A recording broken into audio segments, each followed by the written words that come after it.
Hello बच्चों, bright future academy के online class में आपका एक बार फिर से वेलकम।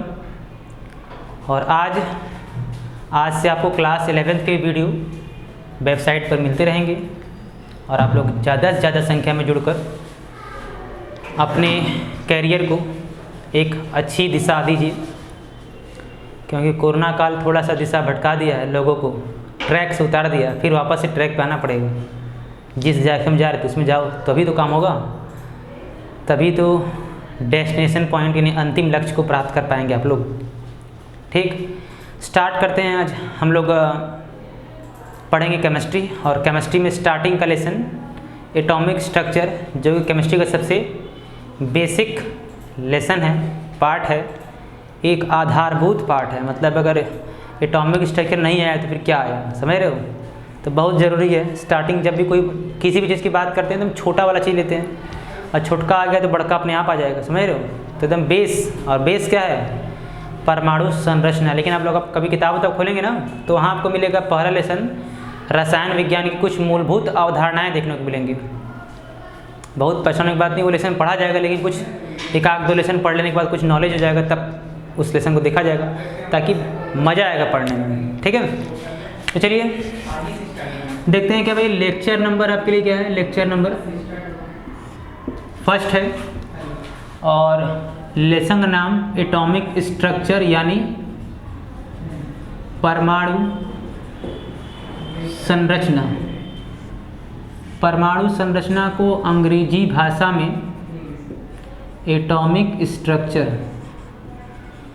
कहते हैं। ठीक, जैसे कि इसके पहले क्लास में क्लास 9th में जो बंदा हमसे पढ़ा होगा वो जानता होगा, हम जब भी कोई चीज़ पढ़ाते हैं तो पहले कंटेंट की बात कर लेते हैं, क्या क्या पढ़ना है इस लेसन में, किस किस चीज़ों पर ज़्यादा फोकस करना है, समझ रहे हो? तो उसको बताते हैं, उसके बाद बारी बारी करके दुश्मन को मिलते हैं। क्योंकि सबसे अच्छा तरीका, अगर 10 लोग दुश्मन है ना तो 10 को इकट्ठे कभी मत लड़ो, क्योंकि इकट्ठे अगर लड़ गए 10 धाव बोल दिए तो काम ख़त्म, साफ हो जाएंगे। इसलिए एक एक लोग को मारना आसान काम है, 10 लोग इकट्ठा मार पाना कठिन काम है। पहले जितने लोग को जान लो कितने लोग को मारना है, अब विशेष रूप से मारना है। मतलब कितने टॉपिक हैं, कौन कौन से टॉपिक को हमको ज़्यादा ध्यान से पढ़ना है वो जान जाओ, फिर बारी बारी से पढ़ो, क्या समस्या है। ठीक है, पहले स्टार्ट करते हैं, क्या क्या पढ़ना है पहले देखते हैं। तो परमाणु संरचना बच्चों ना, आपको पहले सबसे पहले देखना है कि एटम क्या होता है। सबसे पहले परमाणु देखना है, फिर दूसरा आपको टॉपिक देखना है परमाणु की संरचना, परमाणु की संरचना। तीसरा आपको टॉपिक देखना है बच्चों परमाणु की संरचना के बाद वो देखना है कि परमाणु मॉडल। परमाणु मॉडल क्या होता है भाई, परमाणु कैसा होता है, गोल होता है, चौकोर होता है, इस बारे में बात करेंगे। परमाणु संरचना के परमाणु मॉडल के बाद आपको इसी का देखना है ए नंबर। आप देखेंगे तो आपको थॉमसन का मॉडल, कहीं के थॉमसन बुक में लिखा होगा, तो अंग्रेज हैं, नाम में थोड़ा समस्या होने लगता है, समझ रहे हो? तो बहुत दिक्कत की बात नहीं है, थॉमसन का मॉडल। बी नंबर की बात करूँ तो थॉमसन के बाद आए थे रदरफोर्ड साहब समझाए थे कि परमाणु कैसा होता है, तो रदरफोर्ड का मॉडल ये देखना है। रदरफोर्ड के मॉडल के पहले एक टॉपिक पढ़ोगे, रदरफोर्ड का अल्फा कण प्रकीर्णन प्रयोग क्या होता है, उस पर चर्चा होगा। फिर उसके बाद थर्ड टॉपिक में लोग आएंगे, तो रदरफोर्ड के बाद नील्स बोर का मॉडल पढ़ना है आपको। नील्स बोर का परमाणु मॉडल या मॉडल कह सकते हो, ये भी देखना है आपको। और जब परमाणु मॉडल देख लोगे खूब ढेर सारा बढ़िया सा, तो बोर के बाद आ जाएंगे आपका हाइगेंसबर्ग साहब, यानी फोर्थ टॉपिक आपका रहेगा। फोर्थ क्या रहेगा? हाइगेंसबर्ग, एक वैज्ञानिक का नाम है, बहुत खतरनाक नाम है, हाइगेंसबर्ग का अनिश्चितता का सिद्धांत।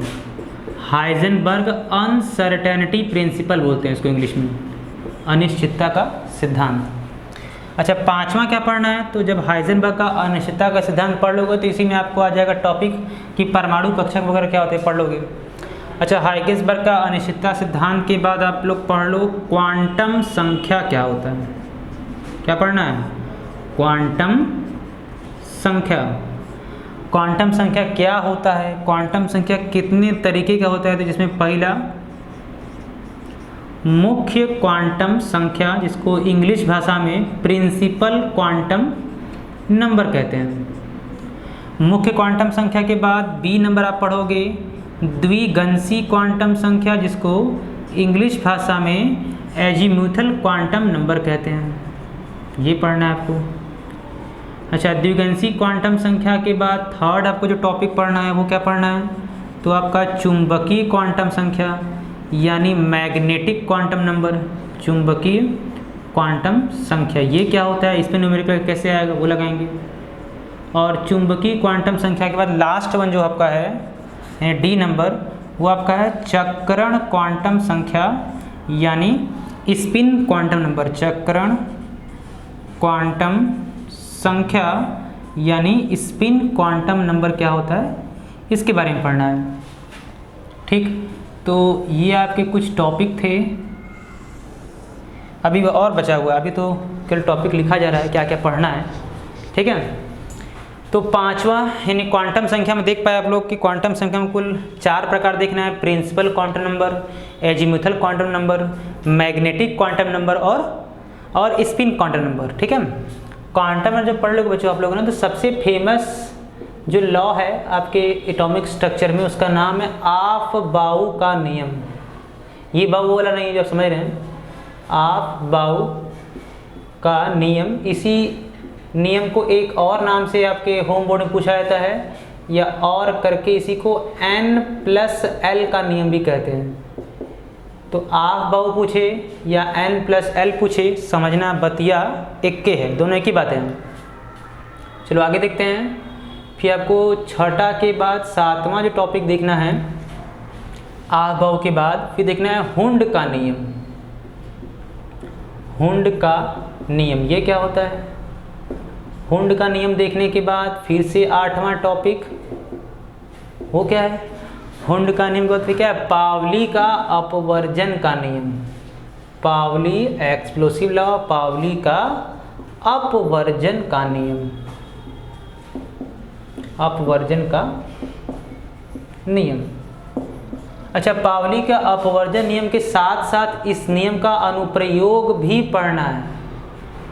अनुप्रयोग यानी एप्लीकेशन, इस नियम से क्या क्या पता लगा वो भी पढ़ना है आपको। अनुप्रयोग जब पढ़ लेंगे बच्चों ने तो पावली क्या, फिर उसके बाद आपको इसमें अगला टॉपिक पढ़ना रहेगा, वो क्या रहेगा कि डी ब्रॉगली संकल्पना। डी ब्रॉगली संकल्पना हो सकता है लिखने के दौरान, हो सकता है लिखने के दौरान कुछ टॉपिक ऊपर नीचे हो गए हों, तो उससे बहुत घबराने की बात नहीं है, पढ़ना यही इसी लेसन में है। तो डी ब्रॉगली संकल्पना। और उसके बाद जो 11वां नंबर टॉपिक है वो आपका है इलेक्ट्रॉनों की द्वैतीय प्रकृति। इलेक्ट्रॉनों की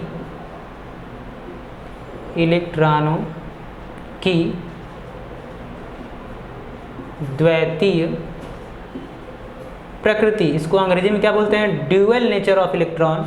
इसमें देखेंगे इलेक्ट्रॉन कैसे कण के साथ साथ तरंग का गुण भी प्रदर्शित करता है। उसके बाद 12वां आपको जो टॉपिक देखना है बच्चों, वो देखना है चुंबकीय व्यवहार देखना है। क्या देखना है?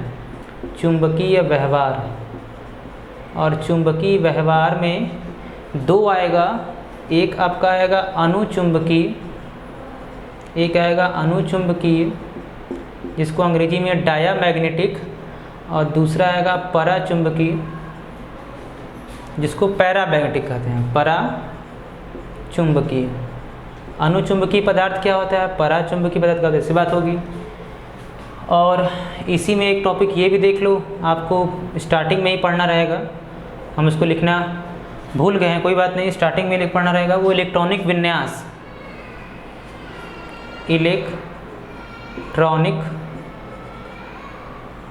इलेक्ट्रॉनिक विन्यास, इस पे स्टार लगा दे रहे हैं क्योंकि आपको स्टार्टिंग में ही पढ़ना रहेगा। और अंतिम जो टॉपिक रहेगा आपको इस लेसन में पढ़ना है वो क्या है, तो इलेक्ट्रॉनिक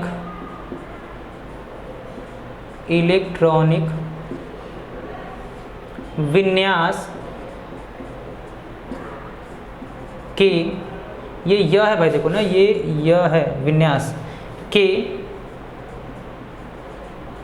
आधार पर तत्वों का वर्गीकरण। देख रहे हो ना, थोड़ा सा बहुत घबराने की बात नहीं है। क्लास 10 से जब क्लास 11 जाते हो तो एक क्लास अप तो माइंड लेवल अप होना चाहिए, माइंड लेवल के साथ साथ सिलेबस भी थोड़ा सा अप हो जाता है। लेकिन एक छोटा सा बच्चों इन्फॉर्मेशन आपके लिए, सूचना, वो क्या है, अगर कोई ऐसा स्टूडेंट, ऐसा छात्र जो क्लास 9th और 10th में साइंस से, मैथ से थोड़ा पीछा छुड़ा रहा होगा, फिर भी 11th में अगर साइंस दे रखा है तो उसके लिए तालियां। कोई बात नहीं, एक बार 11 में क्या होता है, सभी को फिर से तुमको सीखने का मौका मिलता है। साइंस मैथ में विशेष रूप से साइंस का एक भाग है रसायन विज्ञान यानी केमिस्ट्री, आपको एक बार पुनः से बेसिक से सीखने को मिलता है। अगर 9th 10th में कुछ भी नहीं आया कोई बात नहीं, 11th से आप लोग फिर से हर एक चीज़ को बहुत बेसिक लेवल से एकदम देखेंगे, समझेंगे, ठीक है। तो बहुत परेशान की बात नहीं कि 10th हमारा साइंस कमज़ोर था तो 11th साइंस नहीं ले पाएंगे या फिर नहीं हम कर पाएंगे, ऐसा कुछ नहीं है, बहुत आसान है। 11 मौका मिलता है, बस समझने की चाहत होना चाहिए कि हम कर पाएंगे, समझ रहे हो। चलो देखो, परमाणु संरचना में इतने ही टॉपिकों को पढ़ने हैं। इसमें कुछ टॉपिक मैंने स्टार बनाया है जहाँ पर आगे पीछे हो सकता है, लेकिन पढ़ना इतना ही है। अब बात कर लेते हैं आपके 70% सिलेबस से क्या हटा दिया गया है। तो 70% जो सिलेबस है था, मतलब 30% हटा दिया गया है। 70% बचा है, सॉरी 70 बचा है, 30 हटा दिया गया है। तो हटा दिया गया, उसमें आपका ये थॉमसन साहब का मॉडल नहीं पढ़ना है, रदरफोर्ड का भी नहीं पढ़ना है, नील्स बोर का पढ़ना है। तो आपको समझा दिया जाएगा क्या क्या है, क्योंकि भाई देखो, जब तक थॉमसन नहीं पढ़ोगे, रदरफोर्ड नहीं पढ़ोगे, नील्स बोर कैसे आ जाएगा। जब तक पहला डंडा सीढ़ी का नहीं चढ़ोगे, दूसरा नहीं चढ़ोगे, तीसरा कैसे चढ़ने आएगा, समझ रहे हो। वो तो सिलेबस में था भाई, कम करना था, कुछ नहीं कुछ तो कम कर दिया गया। कोई उसका आधार कम करने का था ही नहीं, बस कम कर दिया गया, इतना पता है। काहे कम कर दिया गया, उस कम करने से बच्चों पर क्या प्रभाव पड़ेगा, ये सब जाने ही नहीं जो भी बना रहे थे सिलेबस। कोई बात नहीं, हमें भाई जो आदेश दिया गया उसे काम तो करना ही पड़ेगा। तो चलो इतना पहले नोट कर लो जल्दी से, स्क्रीनशॉट और वीडियो पॉज करके, फिर हम लोग आगे बढ़ेंगे। स्टार्टिंग से देखेंगे परमाणु होता क्या है, फिर परमाणु की संरचना। तो बच्चों उम्मीद करते हैं आप लोग इसको स्क्रीनशॉट ले लिए होगे, इसको मिटाया जाएगा। और इतना हिस्सा तो पहले मिटा दे रहे हैं, चलो मिटा दे रहे हैं इतना हिस्सा। और क्लास 11th और क्लास 12th की केमिस्ट्री बच्चों बड़ी मज़ेदार है, समझ रहे हो ना, बहुत मज़ेदार है ये, इतना मज़ा आएगा पढ़ने में ना। कहोगे अरे 10th का साला साइंस खराब था, जब तो 11th का पढ़ लोगे ना तो कहोगे असली साइंस तो 11th में शुरू हुआ है, 10th में तो खाली बस हवा में बात हो रहा था, यहाँ पर ज़मीन पर आके बात की जाएगी। चलो देखो, सबसे पहले हम लोग बात कर लेते हैं परमाणु की। ये एटम किसको कहते हैं। जब भी बच्चों परमाणु की बात आएगी तो याद रखिए कि जो परमाणु है ये क्या है, किसी भी तत्व का, किसी भी एलिमेंट का, किसी भी तत्व का सबसे क्या है, सबसे सूक्ष्मतम कण है, सबसे सूक्ष्मतम कण है, जो क्या करता है, जो किसी न किसी रासायनिक अभिक्रिया में, जो किसी न किसी रासायनिक अभिक्रिया में भाग लेता है। रासायनिक अभिक्रिया में क्या करेगा, भाग लेता है। लेकिन कैसे भाग लेगा, तो बिना विघटित हुए भाग लेता है, बिना विघटित हुए क्या करता है, बिना विघटित हुए भाग लेता है।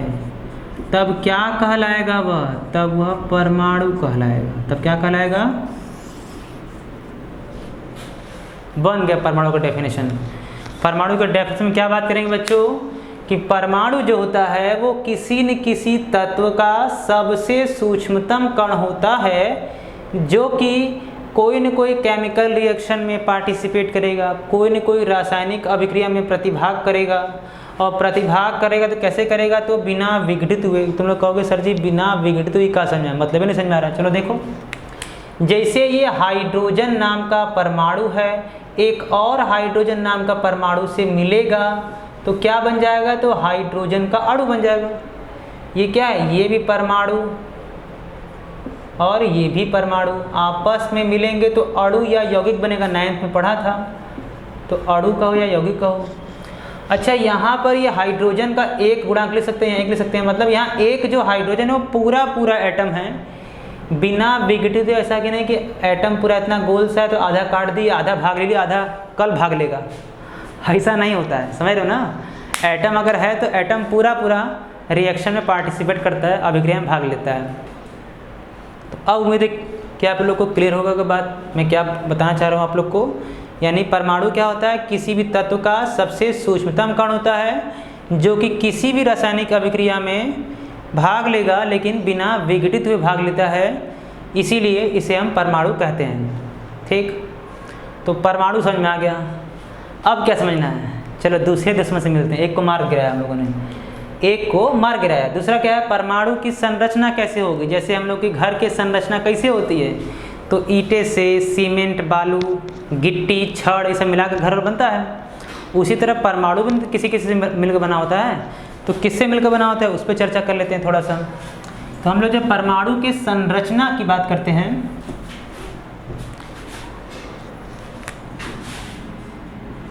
जब हम लोग परमाणु के संरचना की बात करते हैं तो कहेंगे कि परमाणु की संरचना, स्ट्रक्चर ऑफ एटम, संरचना किससे होता है। तो याद रखिए परमाणु की संरचना कितने से, तो 3 मूल कणों से होता है। किससे होता है, 3 मूल कणों से होता है। 3 मूल कणों से होता है। भाई 3 मूल कणों से क्या होता है, तो 3 मूल कणों से परमाणु की संरचना होती है। मूल कण क्या बोल रहे हैं भाई, 3 कण तो बोल सकते थे, मूल कण क्या बोल रहे हैं। मूल कण को अंग्रेजी में फंडामेंटल पार्टिकल्स कहते हैं, यानी इससे छोटा कण नहीं होता है। समझ पा रहे हो, मूल कण मतलब इससे छोटा कोई कण दुनिया में आज तक पैदा नहीं हुआ, पैदा होगा देखा जाएगा बाद में, डिस्कवर चल ही रहा है, नए नए तरह तरह के कण, एटम्स की खोज जारी है।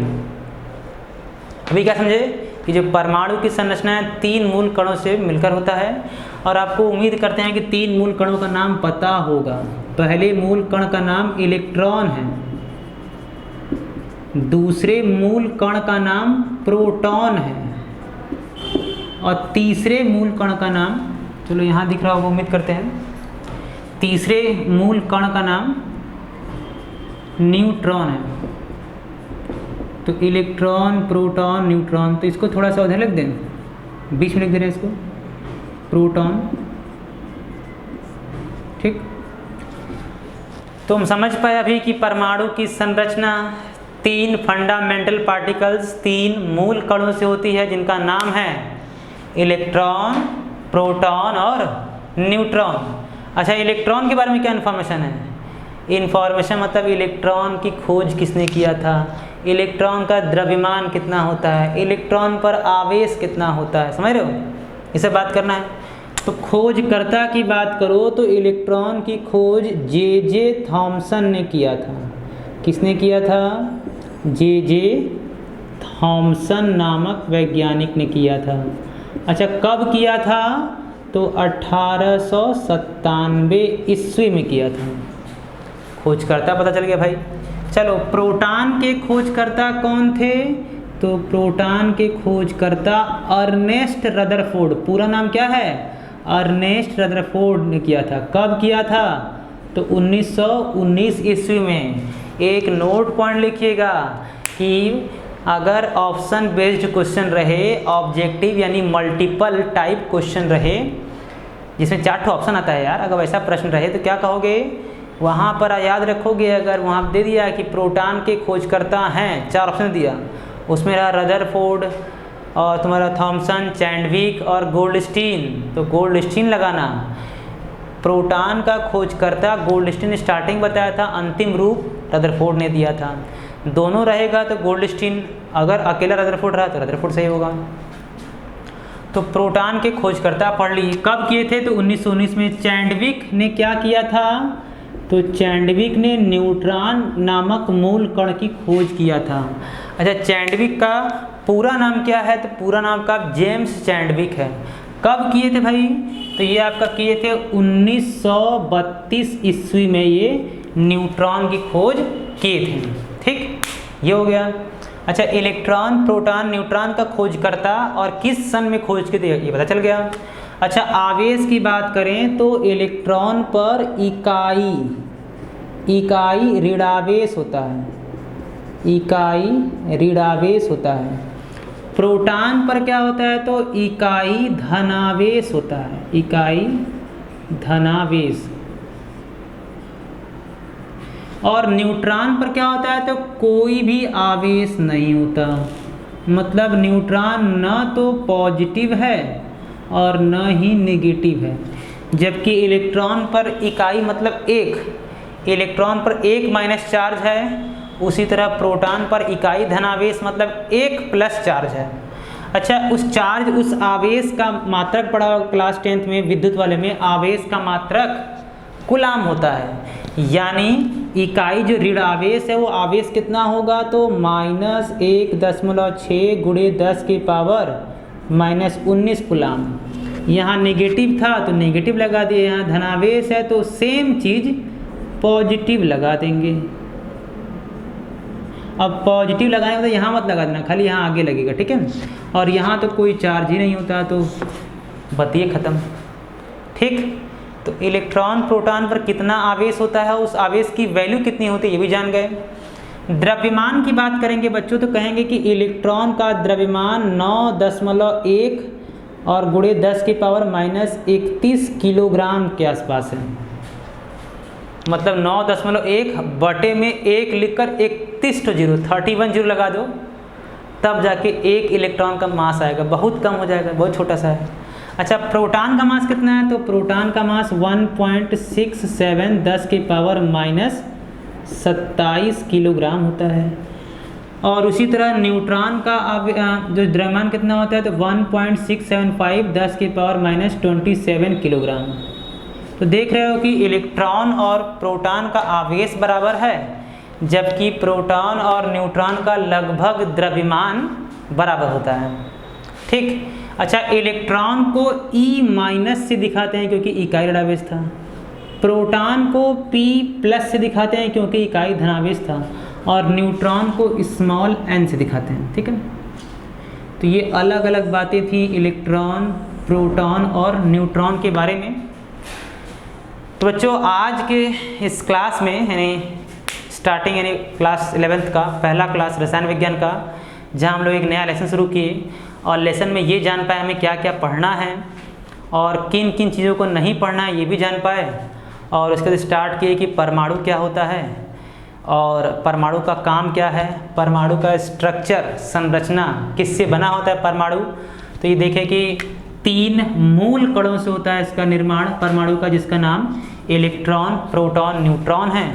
और इलेक्ट्रॉन, प्रोटॉन, न्यूट्रॉन के बारे में कुछ सामान्य जानकारी की खोजकर्ता, आवेश, द्रव्यमान क्या है, ये सब चीज़ें। ठीक है, अगले क्लास में हम लोग जब मिलेंगे तो वहाँ हम लोग बात किया जाएगा कि परमाणु मॉडल कैसा होता है, परमाणु गोल होता है, चौकोर होता है, आयताकार होता है, कैसा होता है, उस पर चर्चा करेंगे। और विभिन्न तरह के मॉडल देखेंगे जहाँ आपको बोर का मॉडल पे विशेष फोकस करना है, बाकी 2 खाली अच्छे से समझ लेना है। ठीक, तो चलिए मिलते हैं फिर अगले क्लास में। तब तक के लिए घर पे रहें, सुरक्षित रहें। Stay home, stay safe, good bye.